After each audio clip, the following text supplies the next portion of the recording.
Hi. അപ്പോൾ നമ്മൾ ഈ വീഡിയോ ചെയ്യുന്നത്, ഞാനിപ്പോൾ സഞ്ജുവിൻ്റെ ഒരു വീഡിയോ ചെയ്തു. പല ആൾക്കാരും വന്ന് വെച്ചും കുറേ സർട്ടിഫിക്കറ്റ് തരുന്നുണ്ട്. അതായത് ഏതാ സഞ്ജുവിനെ കുറ്റം പറയാം, നീ ആരടാ സഞ്ജുവിനെ സർട്ടിഫിക്കറ്റ് കൊടുക്കുക, നീ ആരടാ നിൻ്റെ സർട്ടിഫിക്കറ്റ് സഞ്ജുവിന് ആവശ്യമില്ല, അങ്ങനെയുള്ള കുറേ പരിപാടികൾ അവർ പറയുന്നുണ്ട്. ഓക്കെ, അപ്പോൾ ഞാൻ ഒന്ന് രണ്ട് കാര്യങ്ങൾ ഇതിനകത്ത് ഇവിടെ പറയാമെന്ന് വിചാരിച്ചതാണ്. ഇപ്പോൾ ഞാനതിനകത്ത് പറയണ ഒറ്റ കാര്യമുള്ളൂ. സഞ്ജു ഒരു ഇൻഡിവിജ്വൽ എന്താ പറയുക വ്യക്തി ആരാധന എന്നുള്ള സംഭവത്തിലാണ് പലരും ഇത് കമൻറ്റ് ചെയ്യണത്.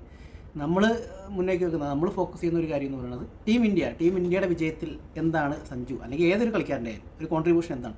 ആ സ്ഥാനത്ത് രോഹിത് ശർമ്മ അല്ലെങ്കിൽ വിരാട് കോഹ്ലി ആയാൽ പോലും നമ്മളത് പറയണം. സച്ചിനെ ഞാൻ പറഞ്ഞു, സച്ചിനെ പോലും ഇന്ത്യ കളി തോറ്റു കഴിഞ്ഞാൽ സച്ചിനെ പോലും വിമർശിക്കും, സച്ചിനെ പോലും പറയേണ്ടടുത്ത് പറയണം. കാര്യം ക്രിക്കറ്റ് എന്ന സംഭവം നിലനിൽക്കുന്നതുകൊണ്ടാണ് ഇവരെയൊക്കെ കാണുന്നത്, അല്ലെങ്കിൽ ഇവരൊക്കെ ആരെങ്കിലും അറിയോ.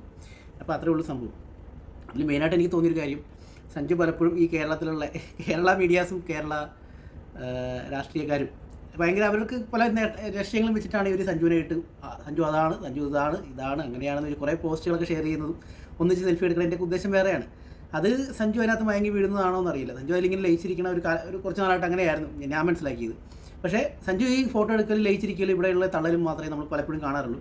ബാക്കി നോർത്ത് ഇന്ത്യയിൽ അല്ലെങ്കിൽ വേറെ ടീമിലേക്ക് വരുന്ന ചെക്കന്മാരൊക്കെ വളരെ ഈസി ആയിട്ട് അവർ ഹാൻഡിൽ ചെയ്ത് പോകുന്നു, കളിക്കുന്നു, ഈസിയായിട്ട് കളിക്കുന്നു, ടീം സ്കോർ ചെയ്യുന്നു, അല്ലെങ്കിൽ ടീമിൻ്റെ വിജയത്തിൽ നിർണായകമാകുന്നു. അപ്പോഴും സഞ്ജു വർഷങ്ങൾക്ക് മുന്നേ ടീമിൽ വന്ന ഒരാൾ ഇപ്പോഴും ഈ രാഷ്ട്രീയക്കാരുടെ ഈ തള്ളലും കേട്ട് അതിൽ വീണ് നടക്കുകയാണെന്നുള്ള ഒരു ഇതുണ്ട് നമുക്ക്. കാര്യം ഇത്രയും വർഷമായിട്ട് സഞ്ജുവിന് IPL കളിക്കണം എന്ന് പറഞ്ഞാൽ ആദ്യത്തെ കുറച്ച് കളി കളിക്കുന്നു, അത് പിന്നീട് അങ്ങോട്ട് ഫോം ഡ്രോപ്പ് ആവുന്നു. അത് ഈ ലാസ്റ്റ് IPL അല്ല, അതിന് മുമ്പുള്ള IPL ഒരു പ്രശ്നമാണത്. അപ്പോൾ ഒരു പുള്ളിക്കൊരു ഫ്രഷ്നെസ്, ചില ആൾക്കാർക്ക് ബ്രെയിനിൻ്റെ അങ്ങനെ ഒരു പ്രശ്നം വരാം. ഞാൻ ഈ കഴിഞ്ഞ വീഡിയോയിലും പറഞ്ഞ പോലെ ഒരു ആവർത്തന വിരസതയുണ്ട്. ഓക്കെ, ഫ്രസ്ട്രേഷൻ ഓഫ് റിപ്പീറ്റേഷൻ എന്ന് പറഞ്ഞ ഒരു സംഭവമുണ്ട്. അപ്പോൾ അതാണ് ചില ആൾക്കാർക്ക് ബ്രെയിനിലേക്ക് കൂടുതൽ ഡേറ്റാസ് വരുമ്പോൾ പിന്നെ ബ്രെയിൻ പ്രോസസ് ചെയ്യാണ്ട് വരും, പിന്നെ കുറേ ഗ്യാപ്പ് വേണ്ടി വരും. അതാണ് ചില ആൾക്കാർക്ക് പെട്ടെന്ന് കളി തുടങ്ങുമ്പോൾ, ഒരു സീസൺ തുടങ്ങുമ്പോൾ പെട്ടെന്ന് 2-3 കളി കളിക്കുന്നു, ഒരു 12 കളി ഉണ്ടെങ്കിൽ ആദ്യത്തെ ഒരു 5-6 കളി വളരെ ഈസി ആയിട്ട് കളിക്കുന്നു, വേറെ നല്ല ഫ്രഷ് ആയിരിക്കും. പിന്നീട് അത് കണ്ടിന്യൂ ചെയ്ത് വരുമ്പോൾ ഫോം ഡ്രോപ്പ് ആവുന്നു. അങ്ങനെയാണ് പലപ്പോഴും കാണാറുള്ളത്. ഇപ്പോൾ ഋഷഭ് പന്തൊക്കെ ചില സീസൺ തുടങ്ങുമ്പോൾ വളരെ നന്നായിട്ട് ചില ബാറ്റിങ്ങാണ്, പിന്നീട് അങ്ങോട്ട് താഴേക്ക്. ഇപ്പോൾ വേൾഡ് കപ്പിൽ ഋഷഭ് പന്ത് ആദ്യമൊക്കെ കളിച്ചപ്പോൾ നല്ലതായിരുന്നു, T20 വേൾഡ് കപ്പിൽ.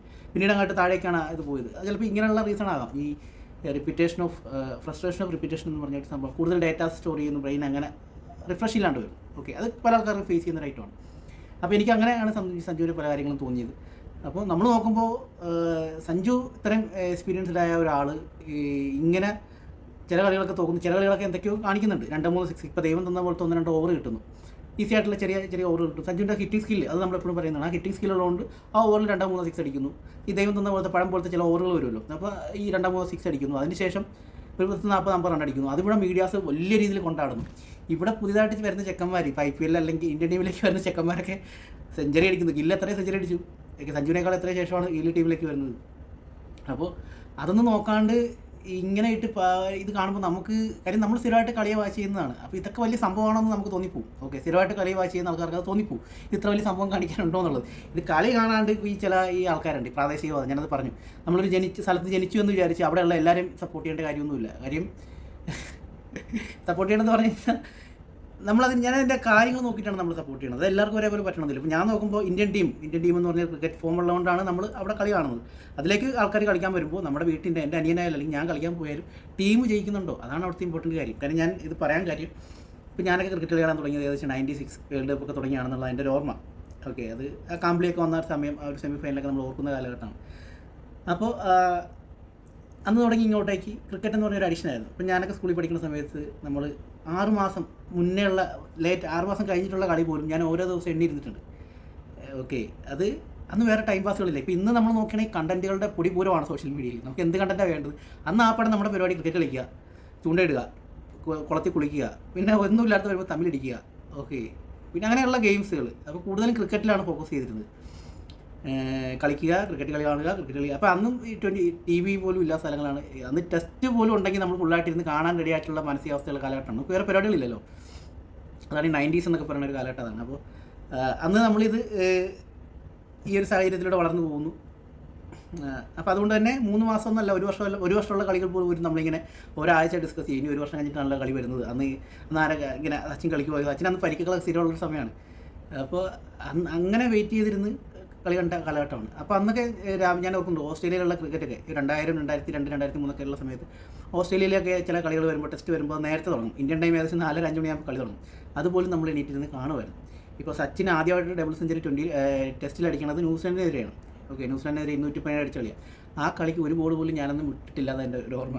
ഒരു ബോൾ പോലും വിട്ടിട്ടില്ല, അത് ഫുള്ളായിട്ട് കണ്ടിട്ടുണ്ട്. ഞാൻ മാത്രമൊന്നുമല്ല, അന്ന് എൻ്റെ കൂടെ ഉണ്ടായിരുന്ന എല്ലാ ആൾക്കാരും കാണുമായിരുന്നു. അങ്ങനെയാണ് ആ ഒരു കാലഘട്ടം പോയത്. അപ്പോൾ അങ്ങനെ നമ്മൾ കളി കണ്ടിരുന്നു. ഇപ്പോൾ നമ്മൾ കളി ഇന്ത്യ തോക്കുവാണെങ്കിൽ നമ്മൾ ഈ 1 മാസം 2 മാസമൊക്കെ ഞാൻ ഈ പറഞ്ഞ പോലെ എണ്ണിയിരുന്നിട്ടാണ് കളി കാണുന്നത്. കളി കണ്ട് നമ്മൾ കളി തോക്കുകയും കൂടി ചെയ്ത്, അല്ലെങ്കിൽ ചിലപ്പോൾ മഴ വന്നൊക്കെ പോവുക, എന്തൊരു അവസ്ഥയൊക്കെ ആയിരുന്നു. അപ്പോൾ കളി തോക്കുകയും കൂടി ചെയ്ത് സ്കൂളിലൊക്കെ ചെന്നിരിക്കുമ്പോൾ നമുക്കൊരു മടുപ്പാണ്, ഒരാളോട് സംസാരിക്കാനുള്ള മടുപ്പ്, ക്ലാസ്സിൽ പഠിക്കാൻ പറ്റാത്തതിൻ്റെ മടുപ്പ് എന്ന് പറഞ്ഞാൽ ഈ ഒരു കളി തോറ്റം കൊണ്ട് നമുക്ക് ഒരു ആഴ്ച എടുക്കും നമ്മൾ പിന്നെ ഒന്ന് അതിൽ നിന്ന് റിക്കവറായി വരാൻ. വീണ്ടും ഇതേ പ്രോസസ്സ് തന്നെ തുടങ്ങുവാണ്, അടുത്ത കളികൾക്ക് വേണ്ടിയുള്ള കാത്തിരിപ്പ്. അപ്പോൾ അതുകൊണ്ടാണ് ഒരു പ്രാവശ്യം ഞാനിപ്പോൾ ആലോചിക്കുന്നുണ്ട്, സച്ചിൻ ഒരു പ്രാവശ്യം ഈ 50 ഓവർ 1 ഡേ മാച്ച് 25 ഓവറാക്കി മാറ്റണമെന്ന് സച്ചിൻ ഇതിനു മുമ്പ് ഒരു അഭിപ്രായം പറഞ്ഞിട്ടുണ്ട്. അത് സച്ചിൻ ഈ 2020 വന്നപ്പോഴാണ് സച്ചിൻ ഈ പറഞ്ഞ അഭിപ്രായങ്ങളൊക്കെ അന്ന് ഞാനും പറഞ്ഞതാണ്. 2020 ഫോർമാറ്റിൽ 1 ഡേ ക്രിക്കറ്റിനെ മാറ്റണമെന്ന് പറഞ്ഞതിൻ്റെ കാരണം അത് സച്ചിൻ ഒരു പ്രാവശ്യം അതിൻ്റെ എക്സാമ്പിളായിട്ട് പറഞ്ഞത്. നിങ്ങൾ അതിൻ്റെ വീഡിയോസൊക്കെ കണ്ടാൽ മനസ്സിലാവും. അതിൻ്റെ എക്സാമ്പിളായിട്ട് പുള്ളി പറഞ്ഞത് ഈ ഒരു ചാമ്പ്യൻസ് ട്രോഫി ഉണ്ടായിരുന്നു ഇന്ത്യ ശ്രീലങ്ക. ഇപ്പോൾ നിങ്ങൾക്കറിയാം ഇന്ത്യ ശ്രീലങ്കയ്ക്ക് എന്ന് പറഞ്ഞാൽ ഈ ഹിസ്റ്ററി നോക്കിയാൽ ഇപ്പോൾ ഇന്ത്യ പാകിസ്ഥാനായിട്ടുള്ള ടോട്ടൽ മാച്ചസ് ഇതുവരെയുള്ള മാച്ച് നോക്കിക്കഴിഞ്ഞാൽ എനിക്ക് തോന്നുന്നു വിന്നിംഗ് പെർസെൻറ്റേജ് സ്റ്റിൽ പാകിസ്ഥാനായിരിക്കും കൂടുതൽ. അതേപോലെ ഇന്ത്യ ശ്രീലങ്കയുടെ മാച്ച് നോക്കിക്കഴിഞ്ഞാൽ സ്റ്റിൽ വിന്നിംഗ് പെർസെൻറ്റേജ് ശ്രീലങ്കയ്ക്കായിരിക്കും കൂടുതൽ. കാര്യം ഇന്ത്യ വിന്നിംഗ് ഒരു ട്രാക്കിലേക്ക് വന്നിട്ട് അധികം കാലമൊന്നും ആയിട്ടില്ല. ഇന്ത്യ ഈ പറഞ്ഞ പോലെ പാകിസ്ഥാനും ഇന്ത്യനെ സ്ഥിരമായിട്ട് അടിക്കുന്നു, ശ്രീലങ്ക ഇന്ത്യനെ അടിക്കുന്നു. ആ ഒരു കാലഘട്ടത്തിലൂടെയാണ് നമ്മൾ പോയിക്കൊണ്ടിരുന്നത്. നമ്മൾ ജയമൊക്കെ എന്ന് പറഞ്ഞാൽ വളരെ റെയറാണ്. അന്ന് നമ്മൾ വല്ലപ്പോഴും കൂടിയൊക്കെ ഒരു കളി ജയിച്ചിട്ടുള്ള കാലഘട്ടമാണ് സച്ചിനൊക്കെ. അതുകൊണ്ടാണ് ഈ സച്ചിനൊക്കെ അത്രയും ഇതായിപ്പോയി. നമ്മളൊരു കളി ജയിക്കുക, സച്ചിനെ പോലെ ഒരാൾ നമ്മുടെ കൂടെ ഉണ്ടാകുക എന്ന് പറഞ്ഞാൽ ഒരു വലിയൊരു ആശ്വാസമായിരുന്നു. അപ്പോൾ ഞാൻ പറഞ്ഞു വന്നത്, അപ്പോൾ ഈ ഇന്ത്യ ഗതികെട്ട് നിൽക്കുന്ന കാലഘട്ടത്തിലാണ് സച്ചിന് ആ കോഴയ്ക്ക് ശേഷമാണ് ഇന്ത്യ ഒന്ന് മാറിയത്. അപ്പോൾ ഇന്ത്യയിൽ സ്പിൻ പിച്ചുകൾ വന്നു. ഇന്ത്യ ശരിക്കും 1 ഡേയിലല്ല വിന്നിംഗ് ട്രാക്ക് കൊണ്ടുവന്നത്. ഇന്ത്യ വിന്നിംഗ് ട്രാക്ക് കൊണ്ടുവരുന്നത് ടെസ്റ്റിലാണ്. അത് ഗാംഗുലി ഹർഭജനെ വെച്ച് സ്പിന്നിൻ്റെ ഒരു റൂട്ട് ഉണ്ടാക്കി തിരിച്ചും മറിച്ചൊക്കെ കൊണ്ടുവന്ന സമയത്ത്, അല്ല കുംബ്ല അതിനും ഉണ്ട്, ഈ പോലെ സ്പിൻ ട്രാക്കിലേക്ക് ഇന്ത്യൻ പിച്ചിനെ മാറ്റിയത് കൂടുതൽ എനിക്ക് തോന്നുന്നത് ഗാംഗുലിയാണെന്ന് തോന്നുന്നു. കാര്യം ഗാംഗുലി ഹർഭജനെ കുംബ്ലേനെയും വെച്ചിട്ടാണ് ഇന്ത്യയിൽ സ്പിൻ ഇങ്ങനെ ഈ പിച്ച് ഉണ്ടാക്കിയാൽ മതിയടാന്ന് പറഞ്ഞ് അങ്ങനെയാണ് ഇന്ത്യയുടെ ഒരു ചരിത്രം ഇപ്പോൾ ഉണ്ടാകിയിരിക്കുന്ന ഒരു ടെസ്റ്റ് ചരിത്രം. ഇന്ത്യക്ക് ഈ ടെസ്റ്റിലുള്ള ഇപ്പോൾ ഇന്ത്യയുടെ ഒരു അപ്പർ ഹാൻഡ് ഉണ്ട്, അത് ശരിക്കും ഗാംഗുലി തുടങ്ങി വെച്ചതാണെന്നുള്ളതാണ് എൻ്റെ ഒരു അഭിപ്രായം. ആ ഒരു 2000-ന് ശേഷമുള്ള ഗാംഗുലിയുടെ ഒരു ക്യാപ്റ്റൻസി അത് വലിയ സംഭവം തന്നെയായിരുന്നു. അതെങ്ങനെയാണ് അതാണ് ഞാൻ കഴിഞ്ഞ ഇതിൽ പറഞ്ഞത്, ടെസ്റ്റ് തോറ്റപ്പോഴുള്ള കാര്യം പറഞ്ഞതിൻ്റെ മെയിൻ ഒരു സംഭവമാണ്. കാര്യം ഇന്ത്യ തോക്കാൻ പാടില്ല. ഇന്ത്യ തോക്കുമായിരുന്നു 2000-ന് മുന്നേക്ക് ടെസ്റ്റ് തോക്കുമായിരുന്നു. അതിനുശേഷം ഇന്ത്യക്ക് ടെസ്റ്റ്, അത് പ്രത്യേകിച്ച് ഇന്ത്യയിൽ വെച്ചുള്ള ടെസ്റ്റ് എന്ന് പറഞ്ഞാൽ നമ്മുടെ വാരിക്കുഴിയാണ് ആ പിച്ചുകളെന്ന് പറയുന്നത്. നമ്മൾ ഉണ്ടാക്കിയിരിക്കണം അതിന് വേണ്ടിയിട്ടാണ്. ഗാംഗുലി തുടങ്ങി വെച്ചൊരു ദൗത്യമാണത്. അപ്പോൾ അതിൽ ഒരാൾ വന്ന് നമ്മളെ തോപ്പിക്കണം എന്ന് പറഞ്ഞാൽ ഭയങ്കര ബുദ്ധിമുട്ടാണ്. അങ്ങനെയാണ് നമുക്ക് വേണ്ടി ഉണ്ടാക്കി, നമുക്ക് വേണ്ടി ഡെവലപ്പ് ചെയ്ത്, ടെസ്റ്റിന് വേണ്ടി ഡെവലപ്പ് ചെയ്ത് കൊണ്ടുവന്ന ഒരു അടിസ്ഥാന ടീം, ഒരു ഫ്രെയിം നമുക്കുണ്ട്. ഒരു വിന്നിങ് സ്ട്രാറ്റജി ഉണ്ട്, വിന്നിങ് ട്രാക്ക് ഉണ്ട്. അതിൽ നിന്നാണ് ഒരു വ്യത്യാസം വന്നത് ഈ കഴിഞ്ഞ പ്രാവശ്യം ന്യൂസിലൻഡ് തോപ്പിച്ചത്. അപ്പോൾ ഈ പറഞ്ഞു വന്നത് ICC ചാമ്പ്യൻസ് ട്രോഫിയുടെ കാര്യമാണ്. അപ്പോൾ ഇന്ത്യ ഗതികെട്ട് നിൽക്കുന്ന കാലഘട്ടത്തിലാണ് ഈ ഗാംഗുലി വന്ന് നല്ലൊരു ടീമിനെയൊക്കെ ഡെവലപ്പ് ചെയ്ത് വരുന്നത്. ലക്ഷ്മൺ ബാറ്റിങ്ങിൽ നല്ലൊരു സ്ട്രോങ് ഏരിയ കൊണ്ടുവന്നു. അവിടെ നമ്മളൊരു കീപ്പറിന് പകരം നമ്മൾ ദ്രാവിഡിനെ അപ്പോയിൻറ്റ് ചെയ്യുന്നു. ദ്രാവിഡിനെ കീപ്പറായിട്ട് അപ്പോയിൻറ്റ് ചെയ്യുമ്പോൾ ഒരു ബാറ്റ്സ്മാനെ കൂടി എക്സ്ട്രാ ആഡ് ചെയ്യാമെന്ന് ഗാംഗുലിയുടെ തീരുമാനത്തിൽ വരുന്നു. അങ്ങനെയാണ് ദ്രാവിഡ് കീപ്പറാണ്. അപ്പോൾ അങ്ങനെ സേവാഗിനെ ഓപ്പണിങ്ങിലേക്ക് മാറ്റുന്നു. സേവാഗിനെ കൂട്ടാനാണ് എക്സ്ട്രാ ഇറക്കാൻ വേണ്ടി സേവാഗിനെ ഒരാളെ ബാറ്റിങ്ങിലേക്ക് ആഡ് ചെയ്യാൻ വേണ്ടിയാണ് ഗാംഗുലി ആ തീരുമാനം കൊണ്ടുവന്നത്, ദ്രാവിഡിനെ കീപ്പറാക്കിയത്. അപ്പോൾ 7 ബാറ്റ്സ്മാൻമാർ, കൈഫ്, യുവരാജ്, ലക്ഷ്മൺ, ദ്രാവിഡ് ഉൾപ്പെടെ 7 ബാറ്റ്സ്മാൻമാരുടെ ഒരു നിരയാണ്. അങ്ങനെ ഇരിക്കുമ്പോൾ ഈ ചാമ്പ്യൻസ് ട്രോഫി ഇന്ത്യ ഫൈനലിൽ വരുവാണ്. ഇന്ത്യ ഫൈനലിൽ വന്ന് ആദ്യത്തെ ഇന്ത്യ ഫൈനലിൽ കളിച്ചു. ശ്രീലങ്കയ്ക്കായിരുന്നു ഫസ്റ്റ് ബാറ്റിംഗ്. അവർ 50 ഓവർ ഇത്ര റൺസ് എടുത്തു. അന്ന് ഇന്ത്യയുടെ ഫോം വെച്ച് കഴിഞ്ഞാൽ സച്ചിനൊക്കെ തിരിച്ചു വന്ന സമയമാണ് പരിക്കുകൾക്ക് ശേഷം. സേവാഗ് സച്ചിനും കൂടി ഒരുമിച്ച് കാണാനുള്ള ഒരു താല്പര്യം നമുക്കുണ്ട്. സേവാഗ് ഫോമിലേക്ക് പരിക്ക് കയറ്റി സച്ചിൻ പോയ സമയത്ത് സേവാഗ് ഫോമിലേക്ക് വന്ന് സേവാഗ് ഒരു 1 ഡേ സെഞ്ചുറിയൊക്കെ അടിച്ച് ഇങ്ങനെ നിൽക്കുന്ന സമയത്താണ് സച്ചിനും കൂടി തിരിച്ചു വന്ന് ഇന്ത്യയുടെ ബാറ്റിംഗ് ലൈനപ്പ് ഓപ്പണിങ്ങിലേക്ക് ഭയങ്കര സ്ട്രോങ് ആയിട്ടുള്ള ബാറ്റിംഗ് ലൈനപ്പ് പോകുന്നു. അന്നേരം ഈ 50 ഓവർ ഒരു ദിവസം ഇന്ത്യ എറിഞ്ഞു, മഴ പെയ്തു. ആ കളി മൊത്തം ഒഴിവാക്കി ആ കളി. അപ്പോൾ ഫൈനൽ ആയതുകൊണ്ട് എന്ത് ചെയ്തു, പിറ്റേ ദിവസം കൂടി ഒരു കളി വെച്ചു. പിറ്റേ ദിവസമാണെന്ന് അറിയാം. പിറ്റേ ദിവസം ആ പിച്ചിൽ തന്നെ കളി വെച്ചു. എന്നിട്ട് ആ പിച്ചിൽ തന്നെയാണ് എൻ്റെ ഓർമ്മ. ആ പിച്ചിൽ തന്നെ കളി വെച്ചു. വീണ്ടും മഴ പെയ്തു. അപ്പോഴും ശ്രീലങ്കയ്ക്ക് ബാറ്റിംഗ് കിട്ടി. അപ്പോൾ ഇന്ത്യ 50 ഓവർ ആദ്യത്തെ ദിവസം എറിഞ്ഞു, രണ്ടാമത്തെ ദിവസം 50 ഓവർ, മൊത്തം 100 ഓവർ എറിഞ്ഞു. ഇത് കഴിഞ്ഞപ്പോൾ കളി അങ്ങോട്ട് ഒഴിവാക്കുകയും ചെയ്തു. മനസ്സിലായി, ശരിക്കും ഇന്ത്യ ജയിക്കേണ്ട കളി. കാര്യം ഇന്ത്യയുടെ അന്നത്തെ ഫോം അത് സച്ചിൻ്റെ പ്രാവശ്യം പറഞ്ഞു, അത് ഭയങ്കര നഷ്ടമായിപ്പോയി ഇന്ത്യക്ക്. ആ ഒരു ചാമ്പ്യൻസ് ട്രോഫി ഇല്ലെങ്കിൽ നമ്മുടെ ഷോക്കേസിൽ വരേണ്ട ഒരു ട്രോഫിയായിരുന്നു. അപ്പോൾ നമ്മൾ ഇങ്ങനെയാണ് ക്രിക്കറ്റ് കണ്ട് ശീലിച്ചിങ്ങോട്ട് പോകുന്നത്. അപ്പോൾ ഇന്ത്യയുടെ വിജയമാണ് നമുക്ക് ഏറ്റവും മെയിനായിട്ടുള്ള കാര്യം. ഇപ്പോൾ നിങ്ങൾ ശ്രദ്ധിച്ചാൽ മനസ്സിലാവും, ഏതൊരു കളി തോറ്റതിൻ്റെ സങ്കടത്തിൽ സച്ചിൻ ട്രോഫി ആ സീരീസ് മേടിക്കാൻ പോയിട്ടില്ല. അത് ഇന്ത്യയിൽ ചെന്നൈയിൽ വെച്ചുള്ള സച്ചിൻ ക്യാപ്റ്റനായിട്ടുള്ള കളിയാണെന്ന് എനിക്ക് തോന്നുന്നത്. ആ കളി പുള്ളി മനസ്സ് സീരീസ് വാങ്ങിച്ചില്ല. ഓക്കെ, അത് വേറെ ആരെ പോയാണ് പുള്ളിക്ക് വേണ്ടി റിസീവ് ചെയ്തത്. ഓക്കെ, പിന്നെ നിങ്ങൾ ശ്രദ്ധിച്ചാൽ മനസ്സിലാവും, ഗോൾഡൻ ബാറ്റാണ് 2003 വേൾഡ് കപ്പിൽ ഇന്ത്യക്ക് സച്ചിൻ കിട്ടുന്നത്. ഇന്ത്യ ഓസ്ട്രേലിയയുടെ ഫൈനലിൽ വരുന്ന കളിയാണ്. സച്ചിൻ്റെ ചിറകിൽ ഏറിയാണ് ആ tournament through out India finally വരെ എത്തിയത്. സച്ചിൻ മുന്നേ നിന്ന് നയിക്കുമായിരുന്നു കളി. ഭയങ്കര രസകരമാണ്. സച്ചിൻ 673 അടിക്കണം, ടോട്ടൽ സ്കോർ അടിക്കണം ആ കളി. സച്ചിൻ ഗോൾഡൻ ബാറ്റ് കൊടുത്ത ഫോട്ടോ ഒക്കെ നിങ്ങൾ സോഷ്യൽ മീഡിയയിൽ കണ്ടിട്ടുണ്ടാവും. ഇങ്ങനെ സച്ചിൻ ഇങ്ങനെ ശരി ബാറ്റൊക്കെ ഇട്ട് ഇങ്ങനെ സങ്കടപ്പെട്ട് നിൽക്കുന്നത്. ആ സങ്കടമാണ് ഒരു കളിക്കാരൻ്റെ എന്താ പറയുക. ഇപ്പോൾ നിങ്ങൾ പലരും പറയുന്നുണ്ട് സഞ്ജു അങ്ങനെയാണ്, സഞ്ജു ഇങ്ങനെയാണ്. കളി തോക്കുന്ന സമയത്ത് സഞ്ജുവും കൂടി അതിൻ്റെ ഭാഗമാണെങ്കിൽ സഞ്ജുവിനെ വിമർശിക്കും. സഞ്ജു കളിച്ചിട്ടില്ല എന്നുണ്ടെങ്കിൽ അത് തന്നെയാണ് കാര്യം കേട്ടോ. അത് വേറെ ഒരു സംശയമില്ല. ഇപ്പോൾ സഞ്ജുവിനെ നമ്മൾ നന്നായിട്ട് പറഞ്ഞത് സഞ്ജുവിൻ്റെ പോരായ്മകൾ കുറച്ചു അല്ലെങ്കിൽ കുറേ മാറ്റങ്ങൾ വരുത്തി കഴിഞ്ഞ ഇന്നിങ്സിൽ കളിച്ചു എന്നുള്ള നമ്മളത് മനസ്സിലാക്കിയതുകൊണ്ടാണ് നമ്മളത് വീഡിയോയിൽ ചെയ്തത്. ടീം ഇന്ത്യ ജയിക്കുക, അതാണ് നമ്മുടെ അൾട്ടിമേറ്റ് ആയിട്ടുള്ള കാര്യം. അല്ലാണ്ട് നിങ്ങൾ ഈ IPL ഇന്നലെ കണ്ടു തുടങ്ങിയ ആൾക്കാരായിരിക്കും. IPL ഞാൻ കുത്തിയിരുന്ന് കണ്ട ഒരു കാലഘട്ടം ഉണ്ടായിരുന്നു. ഇപ്പം അത് കാണാത്തെന്ന് പറഞ്ഞാൽ ഇപ്പം ഞാൻ എന്തുകൊണ്ട് അന്നത്രയും കണ്ടു എന്ന് പറഞ്ഞു കഴിഞ്ഞാൽ ഇപ്പോൾ നിങ്ങൾ ഈ IPL അഡിക്ഷനായിട്ട് കാണുന്ന ആൾക്കാരും എൻ്റെ ഇപ്പോഴത്തെ ഒരു അവസ്ഥയിലേക്ക് മാറും. കാര്യം കുറച്ച് കഴിയുമ്പോൾ ഇത് കാണാനുള്ള സമയം ഉണ്ടായാലും നമുക്ക് അതിനോട് താല്പര്യം പോകും. കാര്യം നമ്മൾ ടോട്ടലായിട്ട് കാണുന്നൊരു സംഭവം എന്ന് പറഞ്ഞാൽ IPL ഒന്ന് ഓൾറെഡി നമുക്കൊരു ഇതിലേക്കുള്ള ഒരു ഇന്ത്യൻ ടീമിലേക്കുള്ള ഒരു കളിയല്ല, അത് ക്ലബ്ബുകൾ തമ്മിലുള്ള കളികളാണ്. അപ്പോൾ അതിനകത്ത് തമ്മിൽ പരസ്പരം തല്ലുകൂടി മറ്റുള്ളവരെ തോൽപ്പിക്കാൻ വേണ്ടി പറഞ്ഞ് ജയിക്കുക അല്ലെങ്കിൽ അങ്ങനെ ഒരു സ്പിരിറ്റിലേക്ക് മാറിയത് കൊണ്ടാണ് ഈ കൂടുതലായിട്ട് ഇമോഷണൽ ആകുന്നത്. ഇപ്പോൾ സഞ്ജുവിൻ്റെ ഒരു കാര്യം പറയുമ്പോഴും സഞ്ജുവിനെ ശരിക്കും നിങ്ങൾ ഇന്ത്യൻ ടീമിൽ കണ്ടിട്ടുണ്ടായിരിക്കില്ല. ചിലപ്പോൾ രാജസ്ഥാൻ ടീമിനായിട്ടുള്ള ഇഷ്ടം, ആ ടീമും വേറെ ഒരു ടീമായിട്ടുള്ള എതിർ തർക്കങ്ങൾ, ഇതായിരിക്കാം ചില ആൾക്കാർക്ക് ഈ ഇത്ര ഇമോഷണലായിട്ട് ബിഹേവ് ചെയ്യാനുള്ള കാര്യങ്ങളിലൊന്നും. ഓക്കെ, നമ്മൾ സഞ്ജുവിനെ നോക്കുന്നത് ഇന്ത്യൻ ടീമിലേക്കുള്ള കാര്യമാണ്. രാജസ്ഥാൻ റോയൽസിൽ അയാൾ എന്ത് കാണിച്ചു ഒന്നും ഒരു വിഷയമല്ല. അതിലൊക്കെ വരുന്നത് എത്ര മൂന്നാം കിട ബോളേഴ്സാണ് കൂടുതലും വരുന്നത്. അതിനകത്ത് എത്രയോ കാര്യങ്ങൾ നടക്കുന്നുണ്ട്. ഇപ്പോൾ എത്ര ചെറിയ ബോളുകൾ സെഞ്ചുറി അടിക്കാം. അതിനകത്ത് അടിക്കുന്ന എത്ര ആൾക്കാർ ടീമിലേക്ക് വന്നിട്ടുണ്ട്, ആരൊക്കെ വന്നിട്ടുണ്ട്. ഇപ്പോൾ കുറച്ച് വർഷം മുന്നേ പോൾ വാൽത്താട്ടി എന്ന് പറഞ്ഞൊരു കളിക്കാനുണ്ടായിരുന്നു. പഞ്ചാബിൻ്റെ കൂടെയാണ് ഗിൽക്രിസ്റ്റിനോട് ഓപ്പൺ ചെയ്തിരുന്നത്. എന്ത് നല്ല സ്മാർട്ടായിട്ട് കളിച്ചിട്ടുണ്ടെന്ന് വെച്ചാൽ എത്രയോ സ്കോർ ചെയ്തിട്ടുണ്ടായിരുന്നു. വല്ലതും ഇന്ത്യൻ ടീമിൽ വന്ന് ചെയ്തോ. റോബിൻ ഉത്തപ്പ IPL ഞാൻ കണ്ട ഒരു ഇടുക്കൻ ബാറ്റ്സ്മാൻമാരിൽ ഒരാൾ റോബിൻ ഉത്തപ്പയാണ്. റോബിൻ ഉത്തപ്പ അങ്ങോട്ട് തുടങ്ങിക്കഴിഞ്ഞാൽ പൂരപ്പറമ്പാണ്. അത് ഈ ബോളർമാരുടെ ആനുകൂല്യം ഒന്നും വേണ്ട. അവൻ ഭയങ്കര ടാലൻറ്റഡായിരുന്നു. അവൻ ബോളർക്ക് മേലെ ആധിപത്യം സ്ഥാപിക്കാനുള്ള വാക്കിംഗ് നടന്നു ചെന്ന് അടിക്കുന്ന പരിപാടികളൊക്കെ ബോളറെ കണക്ക് കൂട്ടി ഇങ്ങനെ ഷാർപ്പായിട്ട് ഇങ്ങനെ വന്നിട്ടുള്ള ഹിറ്റൊക്കെ എന്ന് പറഞ്ഞാൽ ഭയങ്കര കഴിവുള്ളൊരു ബാറ്റ്സ്മാൻ തന്നെയായിരുന്നു. പുള്ളി എന്തുകൊണ്ട് അധികം നാൾ ഇന്ത്യൻ ടീമിൽ നിന്നില്ല എന്നുള്ളത് ഞാൻ എൻ്റെ ഒരു വീഡിയോ ചെയ്തിട്ടുണ്ട്. കാര്യം ഇനി പറയാൻ പോകുന്ന കാര്യങ്ങൾ ഇപ്പോൾ ഇത്രയും പറഞ്ഞത് കോമൺ ആയിട്ട് പറഞ്ഞാണ്. ഇപ്പോൾ 2-3 പേര് കമൻറ്റ് ചെയ്തുകൊണ്ട് പറയാം, നീ എന്ത് ചെയ്തു, നിനക്ക് എന്ത് അറിയാം എന്നുള്ള രീതിയിലൊക്കെയാണ്. ഇപ്പോൾ നമുക്ക് ഒരാളെ പറ്റി അറിയില്ല എന്നുണ്ടെങ്കിൽ വെറുതെ വിടുക. കാര്യം നമ്മുടെയൊക്കെ എന്ന് പറഞ്ഞാൽ ചെറുപ്പകാലം തുടങ്ങി നമ്മൾ ക്രിക്കറ്റ് കണ്ട് വളർന്നുകൊണ്ട് തന്നെ ക്രിക്കറ്റിലേക്കൊക്കെ നമുക്ക് അത്യാവശ്യം എല്ലാ ആൾക്കാർക്കും, എൻ്റെയൊക്കെ പ്രായത്തിലുള്ള എല്ലാ ആൾക്കാർക്കും ക്രിക്കറ്റിൻ്റെ എല്ലാ പരിപാടികളും അറിയാം. ഓക്കെ, ക്രിക്കറ്റിൽ വളരണമെന്നുണ്ടെങ്കിൽ ഞാൻ മനസ്സിലാക്കിയ ഒരു കാര്യങ്ങളിലൊന്ന് ഓഫ് സ്റ്റമ്പിലുള്ള ബാറ്റിംഗ് ആണ് ഏറ്റവും കൂടുതൽ പ്രാക്ടീസ് ചെയ്യേണ്ടത്. ലെഗ് സ്റ്റമ്പ് നമ്മുടെ ക്ലോസ് ടു ബോഡിയാണ് വരുന്നത്. ഓക്കെ, ലെഗ് സ്റ്റമ്പിലേക്ക് നമുക്ക് ഈസി ആയിട്ട് നമ്മുടെ പൊസിഷൻ പോലും ചേഞ്ച് ചെയ്യാണ്ട് അല്ലെങ്കിൽ നമ്മൾ ബാലൻസ് കീപ്പ് ചെയ്തുകൊണ്ട് നമുക്ക് ഹിറ്റ് ചെയ്യാൻ പറ്റും. ഇപ്പോൾ ഇന്നലെ സഞ്ജു എടുത്തൊരു ഷോട്ട് എന്ന് പറഞ്ഞാൽ റിസ്റ്റിലെടുത്ത ഷോട്ടുണ്ട്. നമ്മുടെ കോഹ്ലി അടിക്കുന്ന പോലെ റിസ്റ്റിൽ ഫ്ലിക്കാണ് ഷോട്ട് വന്നത്. അത് ലെഗിലേക്ക് 6 പോയൊരു ഷോട്ട്. അപ്പോൾ അത് ക്ലോസ് ടു ബോഡിയാണ്. ഇപ്പോൾ ഉത്തപ്പയും സഞ്ജുവും കളിക്കുന്നത് കുറച്ചും കൂടി ലെഗ് സ്റ്റമ്പ് ഡോമിനൻ്റ് ആയിട്ടാണ് കളിക്കുന്നത്. അതിൽ കുറച്ച് വ്യത്യാസം എന്ന് പറഞ്ഞാൽ ഉത്തപ്പയേക്കാളും സഞ്ജു കുറച്ചും കൂടി സിങ് കിട്ടുന്നുണ്ട്. ബാറ്റിങ്ങിൻ്റെ സിങ് ഓഫ് സ്റ്റമ്പിലേക്ക് കിട്ടുന്നത്, എക്സ്ട്രാ കവറിലേക്ക് മെയിനായിട്ട് സഞ്ജുവിന് കിട്ടുന്നുണ്ട്. അതാണ് ഉത്തപ്പയായിട്ടുള്ള കുറച്ചും കൂടി വ്യത്യാസം. പക്ഷേ ഈ ലെഗ് സ്റ്റമ്പ് പ്ലേയേഴ്സിൻ്റെ ഒരു പ്രത്യേക പ്രശ്നം എന്ന് പറഞ്ഞു കഴിഞ്ഞാൽ അവർക്ക് എന്താ പറയണ്ടേ, കൺസിസ്റ്റൻസി ഉണ്ടായില്ല. ഇത് ഞാൻ മനസ്സിലാക്കിയ കാര്യമാണ്. ഇത് വേറെ ആൾക്കാർക്ക് അറിയാമെന്ന് എനിക്കറിയില്ല, ഞാൻ അത് ബോധമില്ല. പക്ഷേ ഞാൻ മനസ്സിലാക്കിയ കാര്യം ഇതാണ്. ലെഗ് സ്റ്റമ്പ് പ്ലേയേഴ്സിൻ്റെ പ്രശ്നം എന്ന് പറഞ്ഞാൽ അവർക്ക് കൺസിസ്റ്റൻസി ഉണ്ടായില്ല. കാര്യം ഒരു ക്രിക്കറ്റിൻ്റെ ഏറ്റവും കൂടുതൽ ബോൾ വരുന്നത് ഓഫ് സ്റ്റമ്പിലാണ്. നമ്മളൊരാൾ ഇവിടെ ക്രീസിൽ ബാറ്റ് ചെയ്യുമ്പോൾ ഇത്രയും 1 മീറ്ററാണ് വൈഡ് വരുന്നത്. ഓക്കെ, അപ്പോൾ ആ വൈഡിൻ്റെ ഡിസ്റ്റൻസിൽ അവിടെയായിരിക്കും കൂടുതൽ ബോളുകൾ വരുന്നത്. ലെഗ് സ്റ്റമ്പിലേക്ക് ആരും അറിയില്ല. കാര്യം നമ്മൾ ബോഡി കഴിഞ്ഞ് കഴിഞ്ഞാൽ അല്ലെങ്കിൽ നമ്മൾ സ്റ്റമ്പ് കഴിഞ്ഞാൽ പിന്നെ വൈഡാണ്. അതുകൊണ്ട് ഇങ്ങോട്ട് ബോൾ വരുന്നത് വളരെ കുറവാണ്.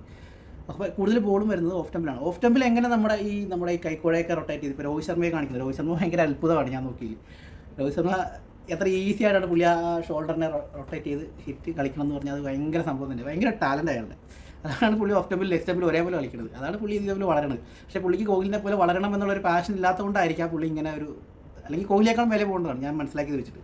കോഹ്ലി സ്റ്റിൽ ഹാർഡ് വർക്ക് ചെയ്യുമ്പോൾ പുള്ളി വളരെ ഈസി ആയിട്ട് വന്ന് കോഹ്ലിയേക്കാളും മേലെ സ്കോർ ചെയ്യുന്നു, ഈസി ആയിട്ട് സ്കോർ ചെയ്യുന്നു. പുള്ളി എന്താ കാണിക്കുന്നത്? കോഹ്ലി ഒരു 50 റൺസ് ഭയങ്കര കഷ്ടപ്പെട്ട് എടുക്കുമ്പോൾ രോഹിത് ശർമ്മ നിസ്സാരമായിട്ട് എടുക്കുകയാണ്. അത്രയും ടാലൻ്റാണ് ആ ചങ്ങായി. ഞാനിപ്പോൾ അതിലേക്ക് അധികം പോകുന്നില്ല. അപ്പോൾ പുള്ളിയുടെ ആ ഷോൾഡർ റൊട്ടേഷൻ ഒരു വലിയ കാര്യമാണ്. അത് ഓഫ് സ്റ്റമ്പിലേക്ക് നമ്മൾ പ്രാക്ടീസ് ചെയ്ത് എപ്പോഴും കളിക്കേണ്ടത്. ക്രിക്കറ്റ് ബാറ്റ് എന്ന് പറഞ്ഞത് എപ്പോഴും ഓഫ് സ്റ്റമ്പിൻ്റെ കളിയാണ്. ഓഫ് സ്റ്റമ്പിലേക്ക് കളിക്കുന്ന ആൾക്കാർക്ക് കുറച്ചും കൂടി ടീമിലെ സ്ഥിരത ഉണ്ടാവുള്ള റൺസ് കിട്ടാൻ സാധ്യതയുള്ളൂ. കാര്യം കൂടുതൽ ബോൾ വരുന്നത് ഓഫ് സ്റ്റമ്പിലാണ്. അപ്പോൾ അതിൻ്റെ എല്ലാ ഏരിയകളും നമ്മൾ പ്രാക്ടീസ് ചെയ്ത് വെക്കും. ഇപ്പോൾ സേവാഗിൻ്റെ കാര്യം ഞാൻ പറഞ്ഞതാണ്. സേവാഗ് വലിയ സംഭവമൊന്നും ഉള്ള ഒരു എല്ലാ ഷോട്ടുകളും കയ്യിലുള്ള ഒരു ബാറ്റ്സ്മാൻ അല്ല. പക്ഷേ പുള്ളിയുടെ ഓഫ് സ്റ്റമ്പിലുള്ള ടൈമിങ്ങും ഓഫ് സ്റ്റമ്പിലുള്ള അത്രയും ഷോട്ടുകളുടെ സേവാഗ് ഓഫ് സ്റ്റമ്പിൽ എടുക്കുന്ന എത്രയും ഷോട്ടുകളുണ്ട്. സച്ചിൻ പോലും എടുക്കില്ല അത്രയും ഷോട്ടുകൾ ഓഫ് സ്റ്റമ്പിൽ. എത്ര ഷോട്ടുകളാണ് പുള്ളി എടുക്കുന്നത്. അത് നമ്മളിങ്ങനെ ഒരു മീറ്റർ 1 ഇഞ്ച് വെച്ച് ആ ബാക്കിൽ നിന്ന് ഇങ്ങനെ അളന്ന് വന്നാൽ പോലും ആ എല്ലാ ഏരിയയിലും പുള്ളിക്ക് ഓരോ തരം ഷോട്ടുകളുണ്ടായിരുന്നു. അത് ഭയങ്കര രസകരമായ ഷോട്ട്. അതാണ് പുള്ളിയുടെ വളർച്ചയ്ക്ക് മെയിനായിട്ടുള്ള കാര്യം.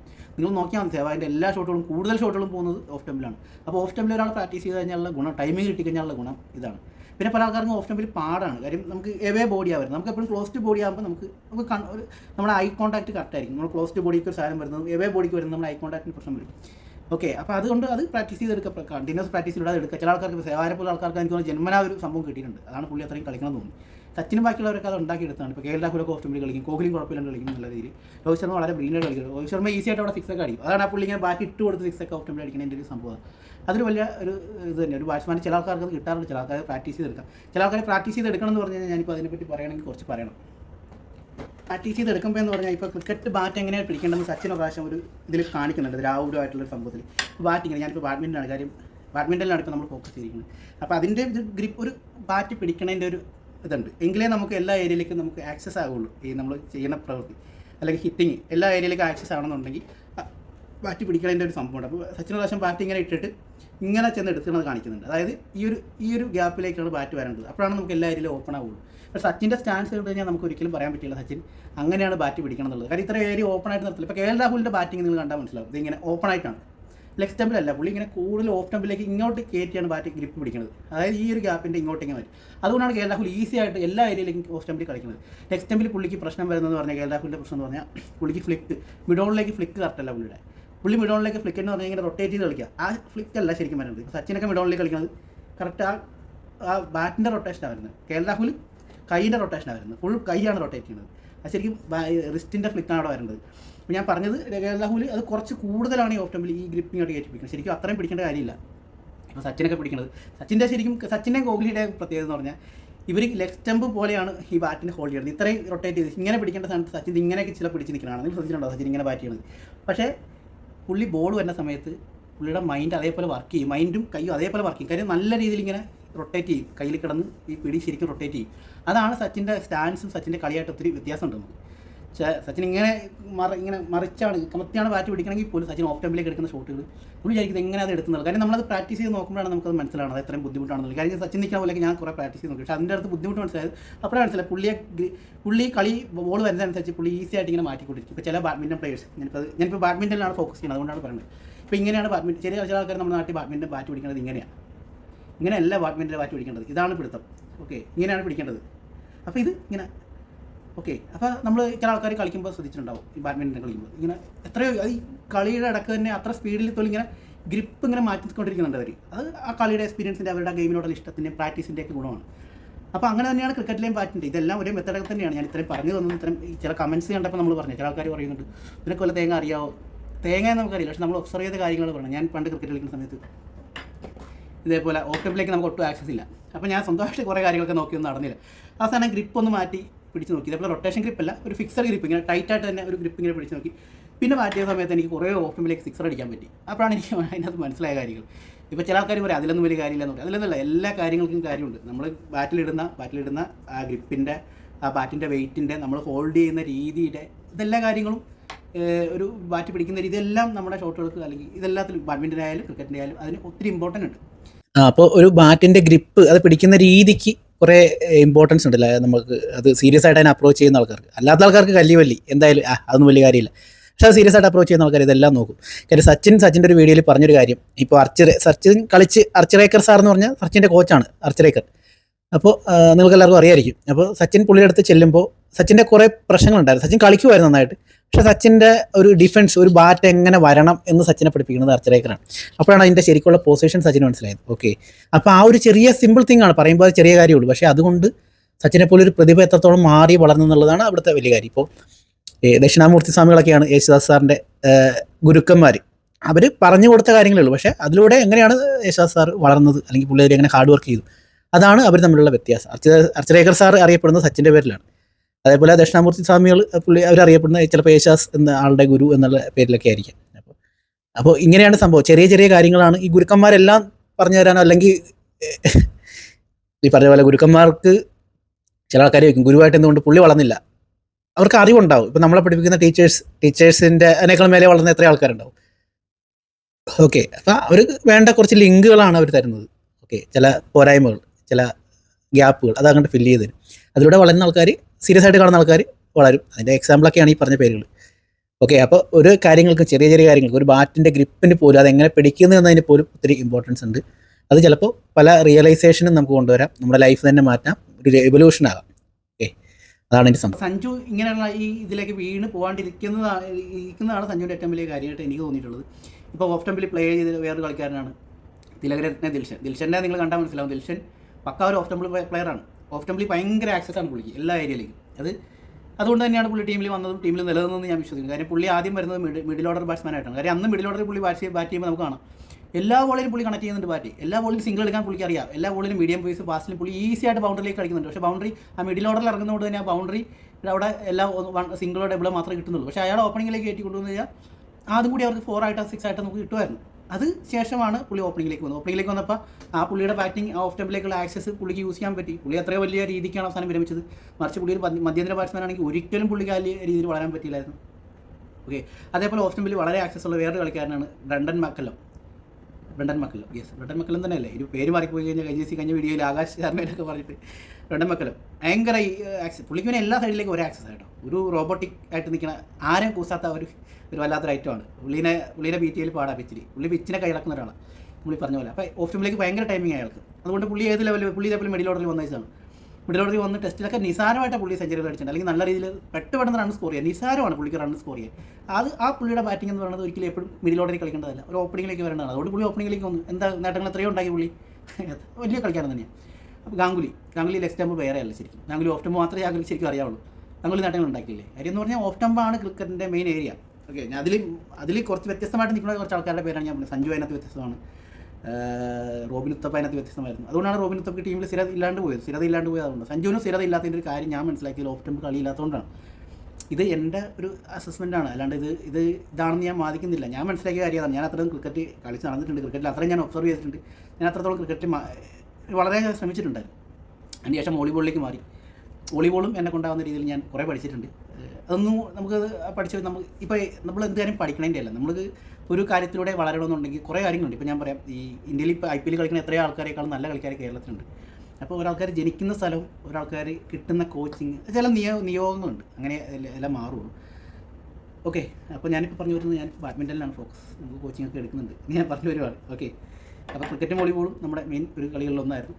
അത് നമുക്ക് മാറ്റി വെച്ചതിൽ ഒത്തിരി സങ്കടം ഉണ്ടായിരുന്നു. അത്രയും നമ്മൾ കഷ്ടപ്പെട്ട ഒരു ഏരിയകളാണ് അതൊക്കെ. പറഞ്ഞു വരുന്നത് ലെഗ് സ്റ്റമ്പിൽ അല്ലെങ്കിൽ ഓഫ് ടെമ്പിലുള്ള പ്ലെയറുടെ കാര്യമാണ്. ക്രിക്കറ്റ് കളിക്കാൻ ആഗ്രഹമുള്ള ആൾക്കാർ, ഇപ്പോൾ ചില ആൾക്കാർ വെറുതെ ഞാൻ ഈ പറഞ്ഞ പോലെ സഞ്ജുവിനെ കണ്ട് IPL മാത്രമേ കാണുന്നുണ്ടാവുള്ളൂ, വേറെ പുറത്തേക്ക് കളിക്കുന്നുണ്ടായില്ല. അപ്പോൾ അങ്ങനെ ഇതിനെപ്പറ്റി പ്രാദേശികവാദം പറയുന്ന ആൾക്കാരുണ്ട്. ചില ആൾക്കാരുണ്ട് സഞ്ജു എത്ര അടിച്ച് ഇന്ത്യ തോറ്റ, അത് കുഴപ്പമില്ല, സഞ്ജു എത്ര അടിച്ച് ഇങ്ങനെ. കാര്യം അവർക്ക് അറിയില്ല. ഇപ്പോൾ സഞ്ജുവിന് അറിയാൻ പറ്റും, ഒരു ബോളർക്ക് മേലെ, ഇപ്പോൾ നമ്മളൊരു ബോളർക്ക് മേലെ ഒരു 6 അടിക്കുമ്പോൾ ആ പിച്ച് എന്തായിരുന്നു, ആ പിച്ച് നമുക്ക് ആ 6 അടിക്കാനുള്ള ആനുകൂല്യം ഉണ്ടായിരുന്നു. ആ ബോളർ എന്തായിരുന്നു, ഓക്കെ, ആ ബോളിങ് വളരെ മോശമായിരുന്നോ, ഓക്കെ, അങ്ങനെ പല കാര്യങ്ങളുണ്ട്. അത് മനസ്സിലാക്കുന്ന ആൾക്കാർക്കാണ് പിന്നെ വളരാൻ പറ്റുള്ളൂ. അപ്പോൾ അതൊക്കെയാണ് നമ്മൾ കഴിഞ്ഞ വീഡിയോസിൽ പറഞ്ഞത്. ബംഗ്ലാദേശിന് അടിച്ച 5 6 എന്ന് പറയുന്നത് അത് സഞ്ജു തന്നെ മനസ്സിലാക്കേണ്ട. ആ ബോൾ എത്രയോ പഴം പോലെയാണ് അവർ എറിഞ്ഞിട്ടുള്ളത് നല്ല നമുക്ക് മനസ്സിലാക്കാവുന്ന കാര്യമാണ്. പിന്നെ മറ്റൊരു ചോദ്യം, വേറെ ഏത് ബാറ്റ്സ്മാനായാലും അത്ര പഴം പോലെ എറിഞ്ഞിട്ടും 5 6 അടിക്കുമായിരുന്നുള്ളത്. ഞാൻ പറഞ്ഞതാണ്, സഞ്ജുവിൻ്റെ ആ ഹിറ്റിംഗ് സ്കില്ലുണ്ട്. ഹിറ്റിംഗ് സ്കിൽ ഇല്ല എന്നല്ല, അത് സഞ്ജുവിൻ്റെ അസെറ്റ് തന്നെയാണ്. പക്ഷേ ആ ബോളർ അവിടെ എറിഞ്ഞത് നമുക്ക് മനസ്സിലാക്കേണ്ട കാര്യമാണ്. കാര്യം സഞ്ജു ഇത്ര നാൾ കളിച്ചിട്ട് 5 6 അടിച്ചിട്ടില്ലല്ലോ. ചിലപ്പോൾ ഒരു 2-3 6 അടിച്ചിട്ടുണ്ടാകും. ഞാൻ സഞ്ജുവിന് കഴിവുകളുണ്ട്.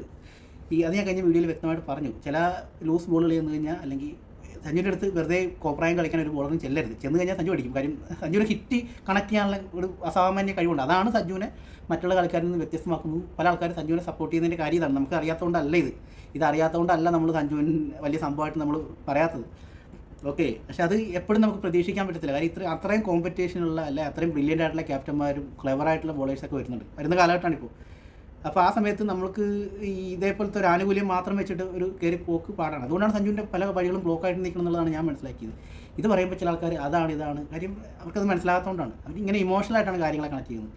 ഇപ്പോൾ ഒരു IPL കാണും, രാജസ്ഥാനും അവരുമായിട്ടുള്ള തർക്കത്തിൽ വേറെ കൂട്ടുകാരൊക്കെ തല്ലുകൂടുന്നുണ്ടാവും ഈ ഒരു കാര്യം പറഞ്ഞിട്ട്, അല്ലെങ്കിൽ കൂട്ടുകാരുമായിട്ട് വഴക്കുന്നുണ്ടാവും, നമുക്കറിയത്തില്ല. അതിനെ പ്രാക്ടിക്കലായിട്ടാണ് നമ്മൾ ചിന്തിക്കേണ്ട കാര്യങ്ങൾ. അപ്പോൾ ഞാൻ ഇത് പറഞ്ഞു വന്ന കാര്യങ്ങൾ ഇത്രയൊക്കെ ഉള്ളൂ. ഇന്ത്യ ജയിക്കുക, അതിൻ്റെ ഒരു ഭാഗമായിട്ട് സഞ്ജു ഉണ്ടെങ്കിൽ നമുക്ക് സന്തോഷം തന്നെയാണ്. ഇന്ത്യക്ക് തോക്കുമ്പോൾ അല്ലെങ്കിൽ സഞ്ജുവിൻ്റെ കോൺട്രിബ്യൂഷൻ അവിടെ ഒന്നും ഇല്ലാണ്ട് വന്നു കഴിഞ്ഞാൽ ആസ് യൂഷ്വൽ എല്ലാവരെയും പോലെ തന്നെ എല്ലാവരെയും വിമർശിക്കുന്ന കൂട്ടത്തിൽ ഇവരെയും വിമർശിക്കും. അത് പറഞ്ഞിട്ടൊന്നും കാര്യമില്ല. ഓക്കെ, ഞാൻ പറഞ്ഞ കാര്യങ്ങളൊക്കെ ഉദ്ദേശിച്ച കാര്യങ്ങളൊക്കെ കുറച്ചൊക്കെ ഇവിടെ പറഞ്ഞു വന്നിട്ടുണ്ടെന്ന് തോന്നുന്നു. ഓക്കെ, ഞാൻ ആദ്യം പറയാൻ ഉദ്ദേശിക്കുന്ന വേറൊരു കാര്യം ഇത്രയേ ഉള്ളൂ. ക്രിക്കറ്റ് കളിക്കാൻ താല്പര്യമുള്ള പിള്ളേർ, നിങ്ങളിപ്പോൾ ഫ്ലഡ് ലൈറ്റിലായിരിക്കും കൂടുതലും കളിക്കുന്നത്. അപ്പോൾ പിന്നെ എവിടം വരെ കളിച്ചിട്ടുണ്ടെന്ന് ചില ആൾക്കാർ ചോദിച്ചു. കളിക്കണേൻ്റെ അല്ല, ഇപ്പോൾ നമ്മളോട് പഠിച്ച ആൾക്കാരൊക്കെ സ്ഥിരമായിട്ട് സ്റ്റേറ്റിൽ കളിക്കുന്നവരുണ്ടായിരുന്നു. കാര്യം അവരൊക്കെ എന്ന് പറഞ്ഞപ്പോൾ അവർ പഠിച്ച് വളർന്നതും ആ സ്കൂളിൽ തന്നെയാണ്. അവർക്ക് ആ ഗ്രൗണ്ടിൻ്റെ ആനുകൂല്യം, അവർ ചെറുപ്പത്തിലേ കളിച്ച് വളർന്നത് ആ ഗ്രൗണ്ടിൽ തന്നെയാണ്. അതുകൊണ്ട് അവർക്ക് പ്രത്യേകിച്ച് സെലക്ഷൻ ഒന്നും വേണ്ടാണ്ട് തന്നെ അവർ എടുക്കുമായിരുന്നു. അത് അവർക്ക് അഡ്വാൻറ്റേജ് ആയിരുന്നു. പക്ഷേ നമ്മളെപ്പോലെ അത്രയും വളരെ അല്ലെങ്കിൽ ക്രിക്കറ്റിൽ കുറേ ഇതാകണം, കോച്ചിനെ കിട്ടണമെന്ന് ആഗ്രഹിച്ച ആൾക്കാർക്കൊന്നും ചിലപ്പോൾ നേടാൻ പറ്റിയിട്ടുണ്ടായിരുന്നു. പക്ഷേ സ്ഥിരമായിട്ട് ആ ഗ്രൗണ്ടിൽ കളിച്ച് വളർന്ന ആൾക്കാർക്ക് അതിൻ്റെ ആനുകൂല്യം കിട്ടിയിട്ടുണ്ട്. അതിൽ സ്റ്റേറ്റിൽ പോയ നമ്മൾ സുഹൃത്തുക്കളൊക്കെ ഉണ്ട് സ്റ്റേറ്റിൽ സ്ഥിരമായിട്ട് കളിച്ചിട്ടുണ്ടെന്ന് വെച്ചാൽ. പക്ഷേ അവരും കയറിപ്പോകുന്നില്ല. അവരുടെ ഇപ്പോഴത്തെ അവസ്ഥയും നമുക്കറിയാവുന്നതാണ്. കാര്യം അങ്ങനെയാണ് നമ്മുടെ നാടിൻ്റെ ഒരു സാഹചര്യമൊക്കെ അങ്ങനെയായിരുന്നു. അപ്പോൾ കളിക്കാൻ താല്പര്യമുള്ള ആൾക്കാർ എപ്പോഴും ചെയ്യേണ്ട ഒരു പരിപാടി എന്ന് പറയുന്നത് ഓഫ് ടെമ്പിൽ ഫോക്കസ് ചെയ്ത്, ബാറ്റിങ്ങിലാണെങ്കിൽ ഓഫ് ടെമ്പിൽ തന്നെ ഫോക്കസ് ചെയ്ത് ബാറ്റ് ചെയ്യുക. അതിന് ഗ്രിപ്പുകൾ ചേഞ്ച് ചെയ്യേണ്ട കുറേ രീതികളുണ്ട്. അത് ചേഞ്ച് ചെയ്ത് കഴിഞ്ഞാൽ ഓഫ് ടെമ്പ് ആക്സസ് നമുക്ക് കിട്ടിക്കഴിഞ്ഞാൽ ലെഗ് സ്റ്റംപ് ഈസിയാണ്. ലെഗ് സ്റ്റംപ് നിങ്ങൾ ലേറ്റായിട്ട് പഠിച്ചാലും മതി. കാര്യം leg stump close to body വരുന്നതുകൊണ്ട് തന്നെ നമുക്ക് പിന്നീട് ചെയ്തെടുത്തേണ്ട ഒരു ഏരിയ നിസാര ഇത് മതി. ക്ലോസ് ടു ബോഡി ആയതുകൊണ്ട് നമുക്ക് വലിയ എഫേർട്ടില്ല. കാര്യം അതൊരു ബേസായിട്ട് നമുക്ക് പഠിക്കാൻ പറ്റുന്ന ഒരു സാധനമുള്ളൂ. അതാണ് ഞാൻ മനസ്സിലാക്കിയത്. ബാക്കിയൊക്കെ നിങ്ങൾ പഠിക്കുന്ന പോലെയൊക്കെ ഇരിക്കും. ഓക്കെ, അപ്പോൾ ഇത്രേ പറയാനുള്ളത്. ശരി.